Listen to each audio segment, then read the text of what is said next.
Welcome to everybody who is here in person tonight, and for those of you who are in the future watching this presentation online. We are here tonight to talk about a few topics regarding our school community facilities project.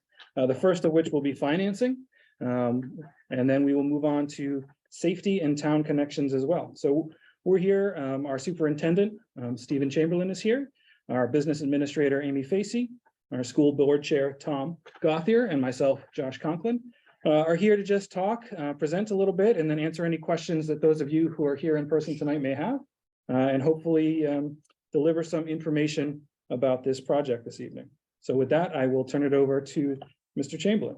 Sure, happy to kick it off and very happy to have a more conversation with a small group. Happy to take any questions. Some of the things that we've addressed is why do you why have a project? Why do you do this work? And the two categories we've talked about are life safety and space.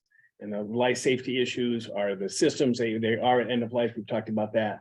And the space issues, portable classrooms. And as we've talked about here, we're very close to art on a cart, music on a cart, and having the facility restrict program, significantly. So for 5 years, they've looked at different solutions, brought in 2 different architects to design, presented an a district-wide comprehensive plan last year. And this year, it's a different plan. And we'll talk about the financing pieces of that and how that impacts. So when we talk about how to pay for a project, one of the items that Ways and Means has brought up this notion about pay as you go. And there's about $54 million worth of work. And if you could fund that as you go, that would obviously save interest, interest part of this. In some research and taking a look, when do you do pay as you go? And it's literally when you have incredible capacity to raise funds. And it's not conceivable that in the next 4 or 5 years, you could raise $54 million just on the people who live in this community. So for a project of this type of needs, a pay-as-you-go is really impractical. It's not possible. So your other two, then you look at bonding, and then you look at the state aid. And so we'll talk a little bit about bonding, and then we'll talk a little bit about the state aid. We'll talk about where we are and what the expected cost is per household that Amy will talk about. But the first thing you look at is the Amherst Middle School, because we are defining each component like roofs and like heating ventilators, we are looking at, it's a much smaller project. We're looking at as pay-as-you-go project there. But here, when we need the square footage and we need the entire systems replaced and we have so many needs, it really is pay-as-you-go is not practical. Any questions or anybody else want anything about the pay-as-you-go approach? Anybody understand why that really isn't the most cost-effective and practical way? And if you get a chance, the last board meeting, the construction manager DEW came as well as Bandwell and spoke, and they talked about different approaches. And one of the things that was really enlightening to me was everything you can do to reduce the time of the project.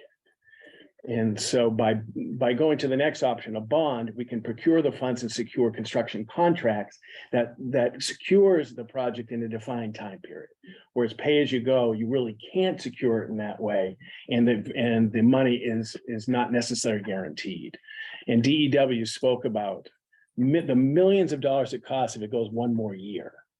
And so we tried, so it's slated as like a 4-year, 3 to 4 year build. But if you expand it to a 5-year build, it's such an increase in cost because it's laborers and all those costs for another whole year.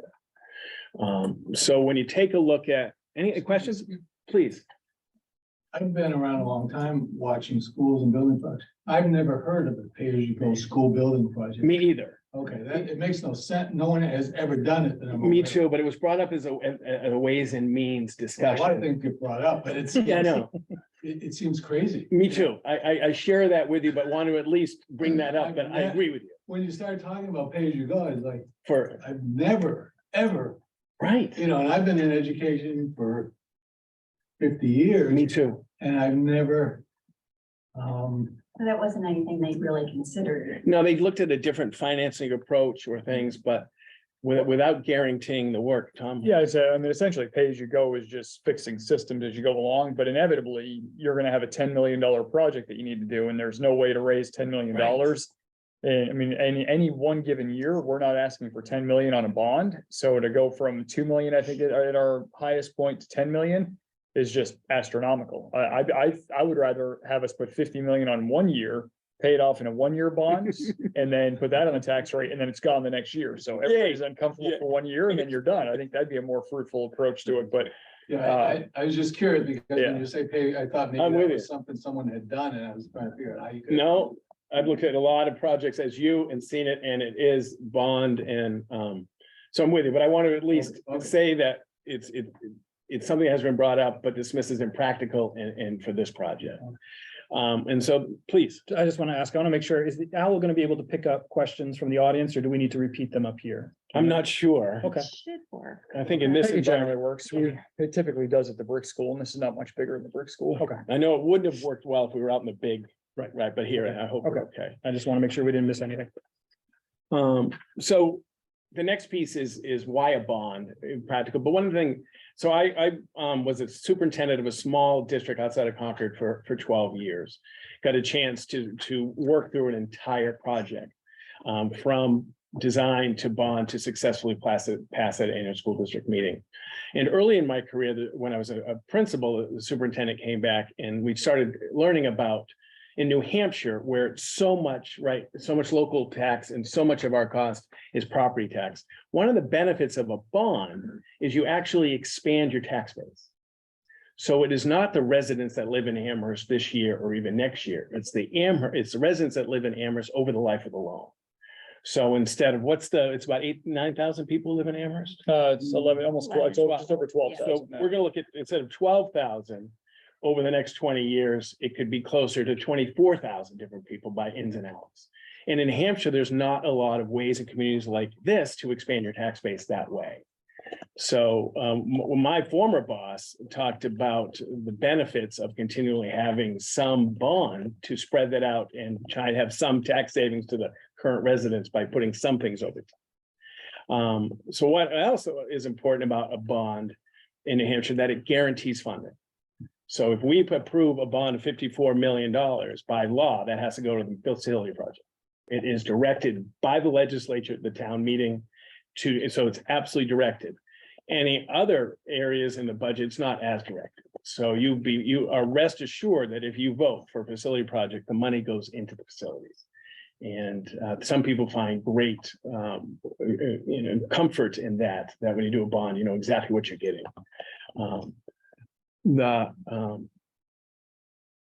Also, what we talked about is compared to the previous, is a bond allows us to get this done, we have the money to get this done in 4 years. It saves money over time. And the building timeline is critical. And so by incurring the funds at a town vote and having the plan, we were able to secure the project funds in 5 years. But over 20 years, the time value of money, 20 years from now, that payment won't be as much based on the value of money, which is always interesting, right? The 20 or 25-year bond. And currently, Amy and I spoke, so currently right now, there is one bond in the Amherst School District. It's paying down almost $4 million bond, and that will end in about 5 years, and that's about $180,000 payment. Yeah, I think it's about $180,000 payment. Yeah, it changes a little bit based on interest, but yeah. So in some views, there is a $4 million bond in this community. There is some capacity to continue to lengthen the tax base and lengthen the time coming. So there isn't a heavy bond in the Amherst School District right now. It'll be off about 5 years. And then the board will have a discussion to many communities try and do hand in glove bonds. When that bond comes down, you develop another project and you keep the tax rate flat and you have very seamless bonds. So we don't have, please. I'm sorry, what was that bond for? That was my understanding for improvements at all 3 buildings, Clark, Wilkins and AMS, including some, I think it's some roof projects. Yeah. Oh, but mostly middle school. Oh, okay. Any other things you want to talk about? The benefits of a bond and why bond? No, there are a few things I think when we get to the end, but I don't have anything particularly about what we've talked about so far. Anything else? So, this year, many school districts use the New Hampshire Bond Bank. So the New Hampshire Bond Bank is a community available resource that only deals with towns and schools and public service agencies. And earlier this year, one of the things that's fun in our job is we get a lot of bond runs and trying to figure out what is the best. And so there's two different types of bonds, level debt and level principal, and the maturity 20, 25, and 30. For example, the bond that the $4 million, almost $4 million bond is a 20-year bond level principal. This is looking at almost a $54 million bond. And for most of the journey over the last year, we were looking at a 30-year bond, which was estimated at a 6% interest rate. And that payment on level debt was $1.65. 64, yeah. Pretty close, Yep. about $1.65. And so what the level debt does is that balances the payment over the life of the loan. It's about $1.65, whether you live in Amherst in the first 5 years of the bond, or 66. $1.66. Sorry, I'm an ish person. And Amy is the- And then it's about $1.66, 20 years from now. And the feeling there is, it's not as painful as a level principal bond early years. It's not as lack of pain in the end, but it's fairly distributed throughout the life of the loan. So when you live in the community, you share with that the similar value during it. And one of the concerns that Ways and Means had was the cost difference between a level principal and level debt was about $12 to $13 million to even out the payment over 30 years. And so Amy and I looked at different bond runs and took a look at a 25-year bond, taking 5 years off the bond. And it turned out that if we went from 30 to 25, we saved a 1/4 point on the estimated interest rate. It went from 6% to 5 3/4. And it reduced the total cost of this interest plus principal by about $14 million for only about a 7 cent, $1.74. so about an 8-cent increase.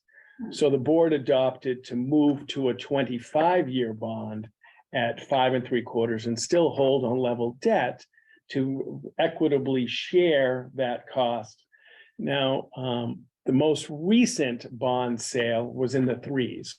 Yep, it was 3.66%. And so we're estimating high 5s. And the bond bank, because what we want to make sure, what the board wants to make sure, what we present at the deliberative and it's on the ballot is the most conservative, the worst case.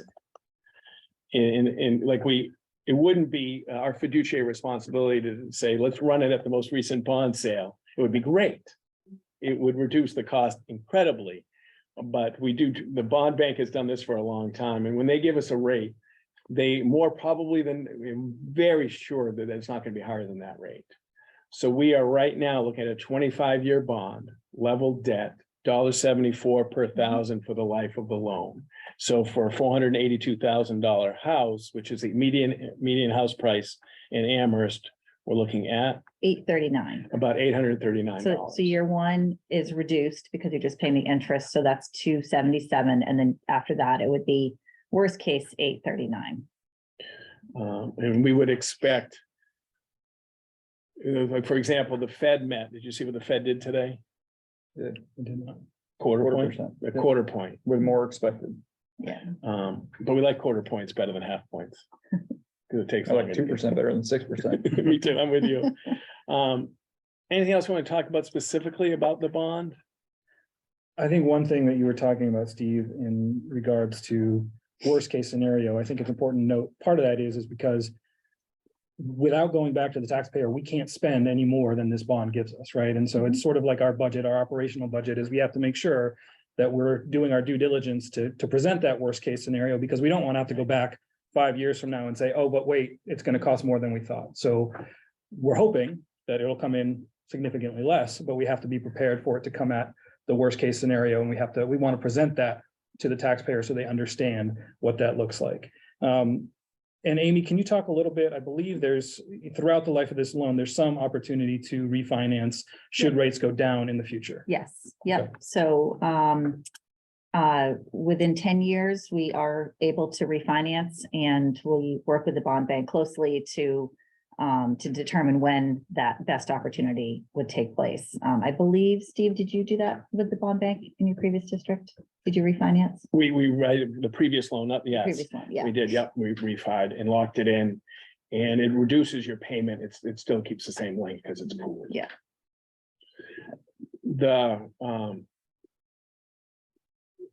Sure. I just wonder, could you all talk about what the rate was if it had passed last year? And what your sense of how much more it will cost if it doesn't pass this year? Sure. Construction prices are year over year, the number we're looking at is a 7% increase in construction costs. Just on the construction side. The interest rate last year, Yeah. 3%. No, we had planned 2, I believe, in our calculations for the bond last year. It was a 2% interest rate we were looking at. Wow. Did you say 2%? 2, yeah. Yeah. We had estimated 2, and then I think we were expecting to get it lower. I think we were going a little conservative with that. Yeah. 2 was conservative. Wow. It's been quite a year. It's been a great year. Economy's booming. It's been quite a year. I looked at the bond that's coming off. It's actually 3. It was 3? Yeah. Okay. The bond that was coming off was 4.4%. So in lately, like the community that I worked in got under a 3% interest rate for a 20-year loan for a $10.2 million loan. Caught lightning in the bottle. But a 5 3/4 interest rate in the last 20 years is a strong interest rate. It's just not strong based on the last few years. But I thought it was interesting that 15 years ago, it was 4 and change. And I wouldn't be surprised if it came in around 4 and change. It was 3 and change, and to go up 2 points, 2 points in a year for the Fed will be pretty interesting. So bond, 25-year level debt. It has to be approved by point because we're an SB2, so it's 0.60, correct? Because in an annual school district meeting, it had to be 0.67. So I lived in the 0.67 life, but there's a little bit easier on the ballot at 0.60 life. And then the next component about financing that is important is state aid.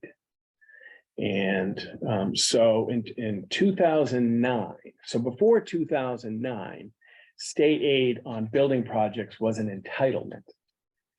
If your town voted for it, you got it 100% of the time. And so when you presented projects to the community, you presented projects including state aid. So for this project, it would have been like 14 million in state aid. How much in state?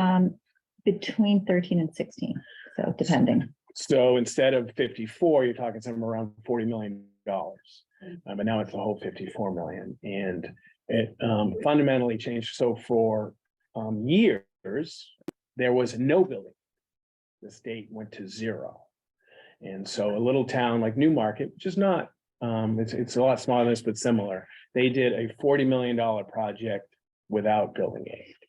Oyster River did a whole middle school without building aid. Salem, the community of Salem has done an entire community, high school and other schools without building aid. And to me, it's a real struggle that state of New Hampshire decided to reduce building aid to 0. And so they had to fund the tail. The expression of the tail is, so anything before 2009 either had a 10, 15, 20, 25, to 30-year bond. So if they passed a project with a 30-year bond in 2009, the state still owes money on that until 2039. You with me? Yeah. And that's the tail. And that used to be $50 million, but every year some of these projects are ending. And then they've started to look at about $50 million is projected in the budget for building aid. And we're looking at $13 or $14 million.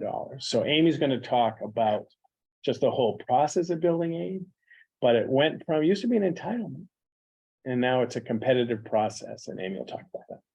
Yes, so starting with the bond project not passing in the town last year, the board pivoted and decided to focus on a building project for the elementary school. So that's what's being presented this year, and to look at other ways of funding the deficits that are at the Amherst Middle School.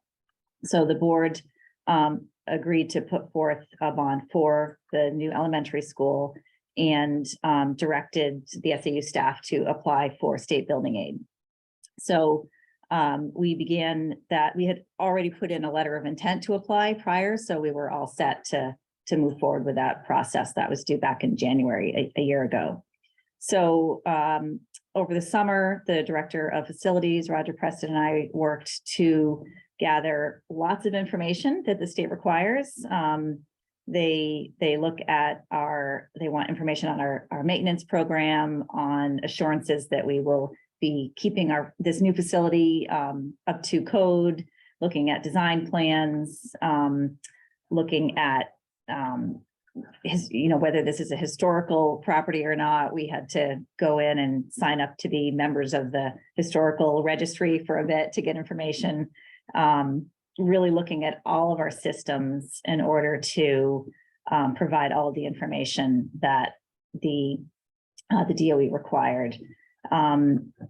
We also completed information that the DOE used to rank our project, and that included safety and security measures that would be put in place, all of the existing conditions that were in place at the schools, overcrowding, enrollment, operational efficiencies that we plan on putting in place, our planned maintenance program, and our free and reduced meal population.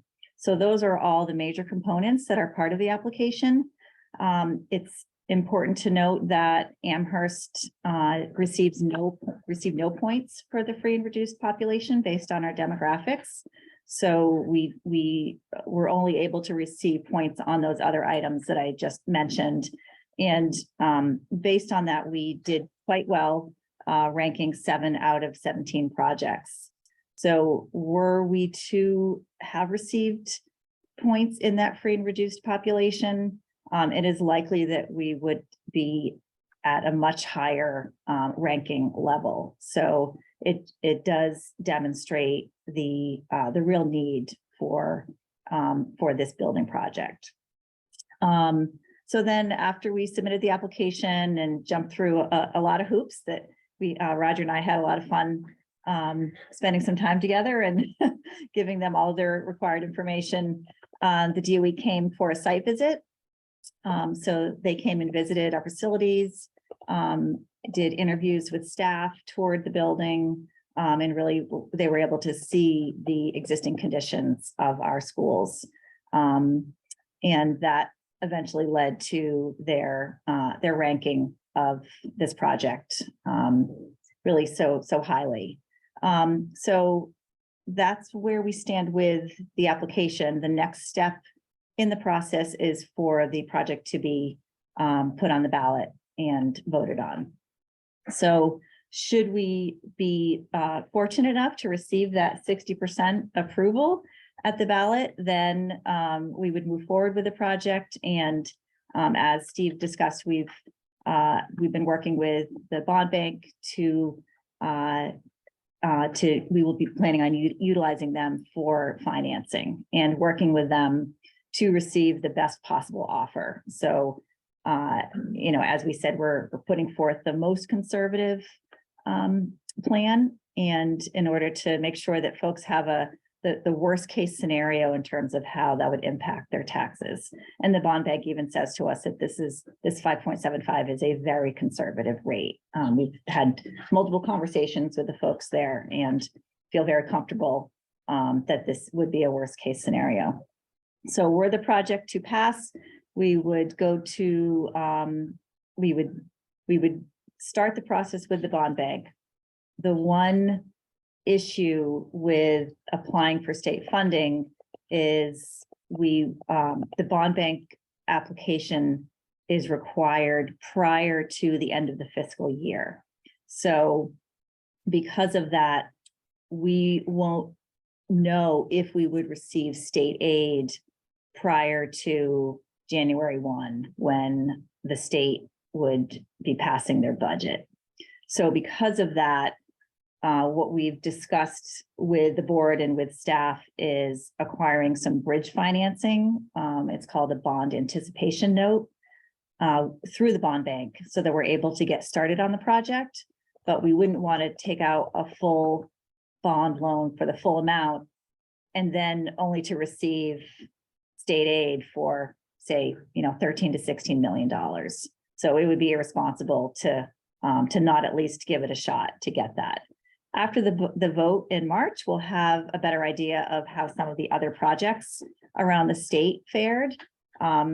If we see that, that none of the projects passed and we're the only one that did, then it's pretty likely that we would be receiving state aid. If we see that all of the other projects did pass, then we would reassess and make a decision, but that would be a discussion with the board.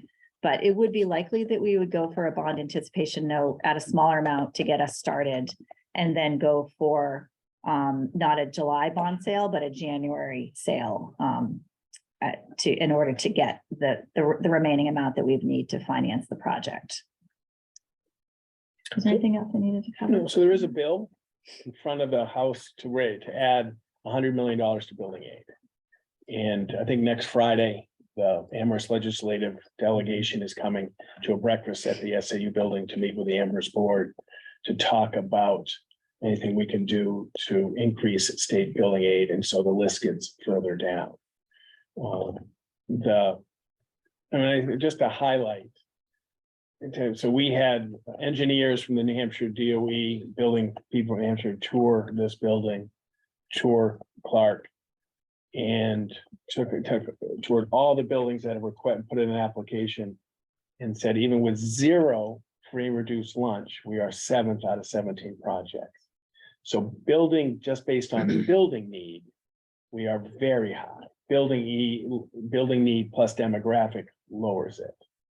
And so I just think that is, because that's the neutral third party. It's not us, it's not principals, it's not the board, it's engineers from New Hampshire Department of Ed that came in, evaluated and said, wow. So I think that is it's just, for me, it's confirming that there is a facility need in this community by a neutral third party. Please. Yeah, question. Once the application is in and we're 7 out of 17 and nobody moves forward this year and our bond passes and there's no state aid, are we still on that list carrying over till next year? We are. Yep, it's a 2-year Is there cycle. a sunset clause where it's 2 or 3 times and it goes away? It's a or 2-year cycle. Everything is 2, you reapply every 2 Yeah. years, so a 2-year cycle? Yep. because the we state have another- budget is 2 years. Yeah. Right, So we have another and, shot next year. But say the bond passes and you do all those things that you need to do, we don't get any state aid, but we move along year 1 construction, year 2, year 3, we can still apply for state aid at year 4? So if it approves, then you do a bond anticipation, you do bridge loans until you get the no. And all that is part of the whole project cost. So if we thought there was a shot, you would continue the bridge loan, because you never would want to bond the whole thing and then be boxed out of utilizing state aid, because you can't prepay this loan because it's a pooled loan. So so the first year is really architectural design costs. It's not heavy money. You could probably bridge for less than $500,000 that first year, because that's, we're not breaking ground yet, we're just planning. And the second year, you look at what do you need that first year? In Little Hopkinton, because of the pressure on the budget, we actually split the loan in 2 years. So we went to the bond bank twice. We had a $10.2 million project to fund. The first year we asked for $4 million. It was approved by the town for 10.2. But the first year, because we knew we weren't going to spend more than $4 million that first year. So we went 4 million to ease the impact of the budget. So we only had to pay for the $4 million portion. And then the second year we paid for the $10 million portion. So it was actually 3 Six, the years. Remaining 6. Exactly. Took us 3 years to get the entire bond into the budget. And that was the community appreciated the gradual increase versus but you do something like that with a bond anticipation. I would advise that we never do anything to rule out state aid until we get a hard no, because it's so valuable, so important in the community, and it's so deserving in this community. Question about the bond process? Any other questions? And they bought, if we get a state bond at $14 million, that's spread out over the life of the bond. I mean, do we get, a chunk every year from the state, or do they cut a checkup plan. Yeah. cut a check? It's a good question. I think the new one is, and you can look, in the old days, they used to basically give you the interest cost. In the old days, but now it's in the budget and it's 14 million, it might be. I imagine it has to be if they're gonna put it in the budget like that. They Right, don't but need any it's off more. the top. Yeah. Right. So it would be a big chunk. I I, believe, I feel like I can look it up. I feel like it was like 80% and then a 20%. yeah, it might be. Yeah, over. yeah, percentage. Okay, good, that's good. Any questions about finance? Are you okay? So Abby wants me to know 6:36, have you switched over? Oh,